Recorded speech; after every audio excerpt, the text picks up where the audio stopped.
আগামী ২৭শে নভেম্বর ২০২৫ সালে অর্জুনপুর গোরক্ষবাসী রোডে খুব সুন্দর একটি জগন্নাথ মন্দিরের উদ্বোধন হতে চলেছে। পুরীর জগন্নাথ মন্দিরের আদলেই এই মন্দির গঠিত হয়েছে। ভীষণ নিখুঁত তার কারুকার্য। এখানে মন্দিরের চারিপাশে নিত্যানন্দ মহাপ্রভু ও প্রভু জগন্নাথ দেবের ছবি এখানে আঁকা রয়েছে। মন্দিরের কাজ যদিও এখনও সম্পূর্ণ হয়নি। এই হচ্ছে মন্দিরের সিংহদ্বার, আর সামনেই রয়েছে সেই গরুর স্তম্ভ। চলো তাহলে এবার একটু মন্দিরের ভেতর থেকে ঘুরে আসা যাক। এই যে সামনেই যে চূড়াটি দেখা যাচ্ছে, আমরা পুরীতে গেলে যেমন জগন্নাথ মন্দিরের চূড়াটি দেখতে পাই, ঠিক সেই রকমই লাগছে এখানের চূড়াটি দেখতেও। এবারে ভেতরে এসে দেখলাম এখনও কিন্তু পালিশের কাজ চলছে।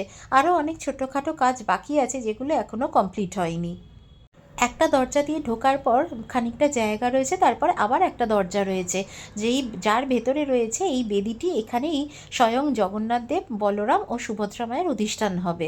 তা যাই হোক, আজকে আমি এখানেতে ঘুরে দেখলাম, আমার তো খুব ভালো লেগেছে মন্দিরটা। তোমরাও কিন্তু অবশ্যই এসো অর্জুনপুরে গোরক্ষবাসী রোডের জগন্নাথ মন্দিরে। জায়গাটির নাম দেওয়া হয়েছে শ্রীক্ষেত্র।